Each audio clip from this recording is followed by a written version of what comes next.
ஸ்ரீ குருப்யோ நமக. குருர் பிரம்மா குருர் விஷ்ணுர் குருர் தேவோ மகேஸ்வரக குரு சாட்சாத் பரம் பிரம்ம தஸ்மை ஸ்ரீ குரவே நமக. சதாசிவசமாரம்பாம் சங்கராச்சாரிய மத்தியமாம் அஸ்மதாச்சாரிய பர்யந்தாம் வந்தே குரு பரம்பராம். குரவே சர்வலோகானாம் விஷஜே பவரோகிணாம் நிதயே சர்வவித்யானாம் தட்சிணாமூர்த்தயே நமக. ஸ்ருதிஸ்மிருதிபுராணானாம் ஆலயம் கருணாலயம் நமாமி பகவத்பாதம் சங்கரம் லோகசங்கரம். சதாத்மத்யானநிரதம் விஷயேபிய பராங்முகம் நௌமி சாஸ்திரேஷு நிஷ்ணாதம் சந்திரசேகர பாரதீம். விவேகினம் மகாப்ரக்யம் தைரியௌதாரிய க்ஷமாநிதிம் சதா அபிநவபூர்வம் தம் வித்யாதீர்த்தகுரும் பஜே. பாரதி கருணாபாத்திரம் பாரதி பதபூஷணம் பாரதி பதபாரூடம் பாரதி தீர்த்தமாஸ்ரயே. வித்யா வினய சம்பன்னம் வேதராகம் விவேகினம் வந்தே வேதாந்த தத்வக்யம் விதுஷேகர பாரதீம். அனைத்து பெரியோர்களுக்கும் நீலாயுதாட்சி குமாரின் நமஸ்காரங்கள். பிரதி குருவாரம் நம்ம சிங்கேரியில் சங்கரரை பத்தி கேட்டுருக்கோம். குருநாதர்களோட பேரருள்ள இந்த காவியத்தின் நூலாசிரியர் திரு கே நாராயணசுவாமி அவர்கள். இவர் எழுதிய புத்தகத்தின் ஒவ்வொரு வரிகளையும் நாம ரொம்ப அனுபவிச்சு கேட்டுருக்கோம். பிரதி குருவாரத்திலேயும் போன வாரத்தின் தொடர்ச்சியை தான் தொடர்ந்து கேட்க போகிறோம். 107வது வாரமாக அரசர் தலைநகரத்திற்கு திரும்ப வேண்டிய நாள் நெருங்கிடுத்து. அதனால அவர் மடத்திற்கு அளிக்க விரும்பிய பூதானம் சம்பந்தமான சாசன வாசகத்தோட சில பணிவான கோரிக்கைகளையும் ஜெகத்குரு அவர்களின் முன்னாடி சமர்ப்பணம் பண்றார். கோரிக்கைகளோட சாராம்சம் எப்படி இருந்தது அப்படின்னா, இதுவரை பரிப்ராஜக சந்நியாசிகளுக்காகவும் அத்வைத்த ஞான பிரச்சாரத்திற்காகவும் மட்டும் நிறுவப்பட்டதாக கருதப்பட்ட மடம் காலதேச வர்த்தமானத்தை கருதி எல்லா வர்ணத்தினருக்கும் 4 ஆசிரமத்தினருக்கும் பொதுவான வேத தர்ம சாஸ்திரத்தை பரிபாலனம் செய்யும் அதிகாரமும் அந்தஸ்தும் பொறுப்பும் உள்ள சமஸ்தானமாக விரிவுபடுத்த வேணும். உயர்ந்த பரமஹம்ச சந்நியாசியாகவும் சிறந்த தபஸ்வியாகவும் பரமஞானியாகவும் தம்மை அணுகி கேட்டுக்கொள்பவர்களுக்கு சத் உபதேசம் செய்யும் ஆச்சாரியராகவும் இருந்து கொண்டிருக்கும் ஜெகத்குரு அவர்கள் இனிமேல் ஒரு பெரும் சமஸ்தானாதிபதியாகவும் செயலாற்ற கருணையோடு சம்மதிக்க வேண்டும். அப்போதுதான் தர்ம பரிபாலனத்தை நன்கு நடத்த முடியும். வேத ரட்சணம், வேத அத்தியனம், சாஸ்திர சிக்ஷணம், தர்ம பிரச்சாரம் ஆகியவை தவிர உலகத்தின் நன்மைக்காக அவ்வப்போது விசேஷ பூஜைகள், ஹோமங்கள், ஜபங்கள் எல்லாம் மடத்தில் வேத பண்டிதர்களையும் சாஸ்திர பண்டிதர்களையும் புரோகிதர்களையும் பல இடங்களிலிருந்து தேர்ந்தெடுத்து அவர்களை சிங்ககிரிக்கு அருகில் புதிய அக்ரஹாரங்களில் குடும்பங்களாக குடியேற செய்ய வைக்கணும். அவர்கள் தங்கள் குடும்ப சம்ரக்ஷணையை பற்றி எந்தவித கவலைக்கும் ஆளாக இடம் கொடுக்காமல் நன்கு வாழ வழி செய்து சம்ரட்சிக்கப்பட வேணும்.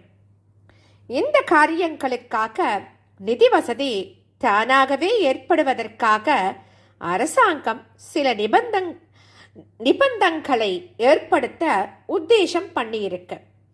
முதல் தவணையாக செழிப்பான விளை நிலங்களை உடைய சாந்தலிக்கே நாடு கிளவள்ளி என்கின்ற கிராமத்தையும் அதை சார்ந்த நிலங்களையும் மடத்திற்கு சாசனம் செய்து தர விரும்புகிறது. இந்த காணிக்கையை ஜெகத்குரு அவர்கள் கருணையோடு ஏற்றுக்கொண்டு ஆசீர்வதிக்க வேணும். அரசரின் கோரிக்கைகளை கூர்ந்து கேட்டு அறிந்து கொண்ட ஸ்ரீ பாரதி தீர்த்த சுவாமிகள் புன்சிரிப்போட தன்னுடைய வலக்கரத்தை தூக்கி காட்டி அவரை ஆசீர்வாதம் பண்றார். நாளைய தினம் காலையில் ஸ்ரீ வித்யாசங்கரின் சந்நிதியில் நீங்கள் அளிக்கவிருக்கும் காணிக்கை ஏற்றுக்கொள்ளப்படும். உங்களை எங்கள் குருநாதர் ரட்சிப்பார் அப்படின்னு சொல்றார். மறுநாளைக்கு பால்குண மாதம் பிறக்கிறது. சுக்லபக்ஷம் பிரதமை திதி மங்களவாரம். பீடாதிபதி ஸ்ரீ பாரதி தீர்த்த மகாஸ்வாமிகள் ஸ்ரீ வித்யாசங்கரின் சந்நிதியில் இருந்த நவரங்க மண்டபத்தில் விற்றிருக்கார். அவருக்கு எதிரே புக்க மாமன்னர் விபூதி ருத்ராட்சதாரியாக நின்றிருக்கார். இரண்டாவது கால பூஜை முடிந்து மங்கள ஆரத்தி ஆகியிருக்க ஸ்ரீ வித்யாரண்யர் கர்ப்ப கிரகத்திலிருந்து வெளியே வரார். அவருடைய கரங்களில் இருந்த ஒரு தாம்பாளத்தில் பூஜை பிரசாதங்கள்லாம் இருக்கு. படியிறங்கி ஸ்ரீ ஆச்சாரியரின் அருகில அதை வைக்கிறார்.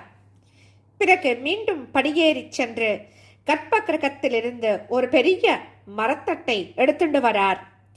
மண்டபத்தின் மத்தியில் கோலமிட்டு அலங்கரிக்கப்பட்டிருந்த ஒரு மரப்பிடத்தின் மேல் அந்த தட்டை வைக்கிறார். அந்த தட்டுல மரத்தால் செய்யப்பட்டிருந்த ஒரு ஜோடி பாதுகைகள் இருக்கு. ஒரு பழைய ருத்ராட்ச மாலை மட்டும் அதை அலங்காரம் பண்ணிட்டு இருக்கு. புக்கன் அந்த பாதுகைகளை தரிசனம் பண்ணி கைக்குப்பி வணங்குறான். அப்போ ஆச்சாரியார் பேசுறார். ஹே ராஜன், நீங்கள் விரும்பியபடி இப்போது குருவிற்கு பாத பூஜை செய்யலாம். இவை எங்களுடைய குருநாதருடைய பாதுகைகள். இந்த நாள் வரை எங்களையும் சுவாமிகளையும் தவிர வேறு யாரும் இவற்றிற்கு பூஜை செய்யும் பாக்கியத்தை பெறவில்லை. நீங்கள் இந்த தேசத்தை உங்கள் பராக்கிரமத்தால் ரட்சித்துக் கொண்டிருக்கீள். அதுபோல தேசத்தின் பொதுவான மரமான சனாதன தர்மத்தையும் நீங்கள்தான் பாதுகாக்கப் போகிறீர்கள். நீங்களே இந்த மடத்தின் முதல் சிஷ்யர். ஆகையால் இங்கு முதல் பாத பூஜையை செய்ய போகிற பாக்கியசாலியும் நீங்கள்தான் அப்படின்னு சொல்றார். எங்கள் குருநாதர் சகல தேவதா ஸ்வரூபி, எங்கும் பிரசன்னமாக இருந்து கொண்டிருப்பவர், கருணா சாகரர், சத்திய சங்கல்பர். அவர் நினைப்பது நடக்கும். உங்கள் மூலமாக இந்த தேசத்தின் சனாதன தர்மத்தை மீண்டும் பலமாக ஸ்தாபிக்க அவர் சங்கல்பம் பண்ணியிருக்கார். அவருடைய ஆசீர்வாதம் உங்களுக்கு பெரிய பலத்தையும் நீங்கள் எடுத்துச் செய்யும் செயல்களில் எல்லாம் ஜெயத்தையும் கொடுக்கும். அவருடைய பாதங்களையே பூஜை செய்வதற்கு நிகராகும் இன்றைக்கு நீங்கள் செய்ய போகும் இந்த பாத பூஜை. பக்தியுடன் அவருடைய பாதுகைகளுக்கு பூஜை செய்து ஆயுள், ஆரோக்கியம், தேகபலம், தெய்வபலம், ஜெயம் எல்லாம் கிடைக்க வேண்டும் அப்படின்னு பிரார்த்தனை பண்ணிக்கோங்கோ அப்படின்னு சொல்றார்.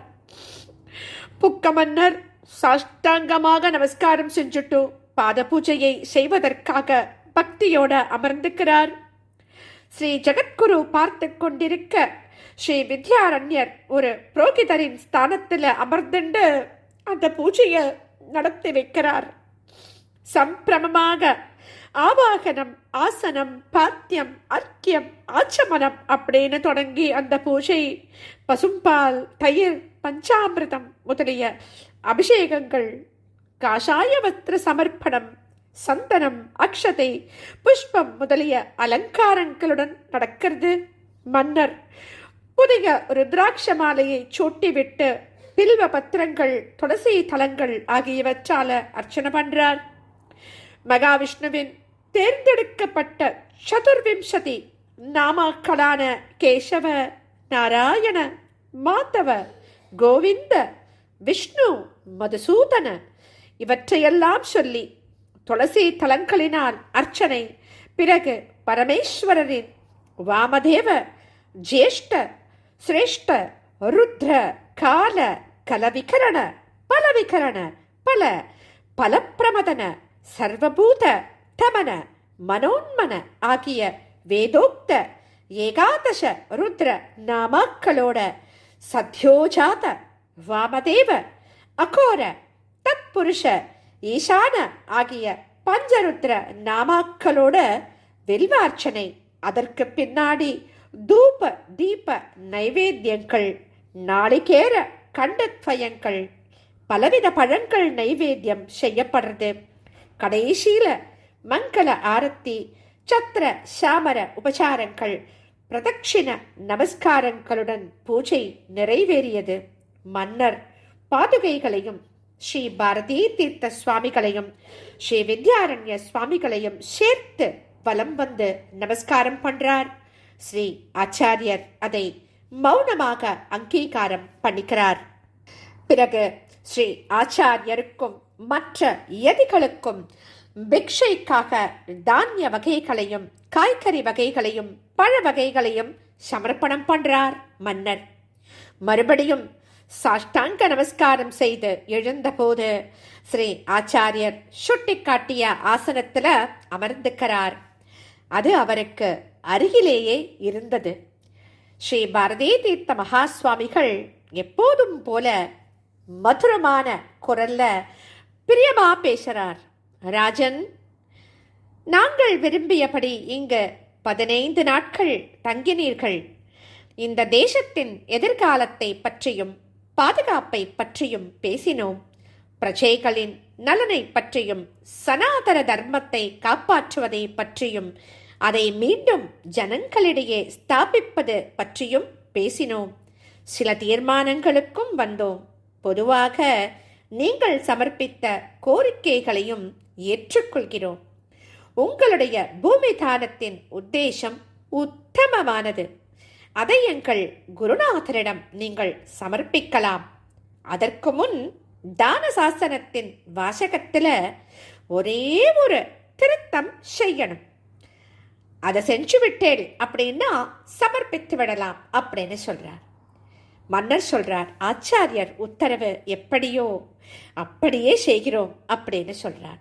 ஸ்ரீ ஆச்சாரியர் சொல்றார், நீங்கள் உங்களுடைய ராஜ்யம் முழுவதையும் பரமேஸ்வரரான ஸ்ரீ விருபாக்ஷேஸ்வரருக்கு அர்ப்பணம் செஞ்சுட்டேன் அப்படின்னும் அவருடைய பிரதிநிதியாக இருந்து கொண்டுதான் ராஜ்ய பாலனம் செய்து வருகிறீர்கள் அப்படின்னும் அறிந்து கொண்டோம். மிகவும் சந்தோஷம்.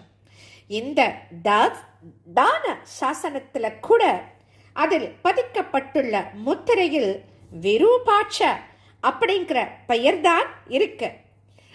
உங்களைப் போலத்தான் நாங்களும். நாம் விவரமாக சொல்வதற்கு முன் நீங்கள் பாத பூஜை செய்த போது உபயோகித்த பஞ்சபாத்திரம், தட்டுக்கள் ஆகியவற்றை எடுத்து பாருங்கோ. நாம் சொல்லவிருப்பது என்ன என்பதை ஓரளவு நீங்களே ஊகித்துக் கொள்ளலாம். இப்படி அவர் சொன்னதும் ஸ்ரீ வித்யாரண்ய சுவாமிகள் அந்த பாத்திரங்களை மன்னருக்கு பக்கத்துல நகர்த்தி வைக்கிறார். மன்னர் ஒவ்வொன்றாக அந்த பாத்திரங்களை எடுத்து பார்க்கிறார். ஒவ்வொன்றிலும் வித்யாசங்கர வித்யாசங்கர அப்படின்னு தான் பொறிக்கப்பட்டிருக்க. மன்னர் மௌனமாக ஸ்ரீ ஆச்சாரியாலை நோக்கிவிட்டு அவர் மேலே என்ன சொல்ல போகிறார் அப்படிங்கிறத தெரிந்து கொள்ள ஆவலோட காத்துருக்கார். நாமும் அடுத்த வாரம் வரை ஆவலோட காத்து கொண்டிருப்போம். ஸ்ரீ சத்குரு பாகி, ஸ்ரீ சத்குரு பாகி, ஸ்ரீ சத்குருநாதா சரணம் சரணம் சரணம் சரணம்.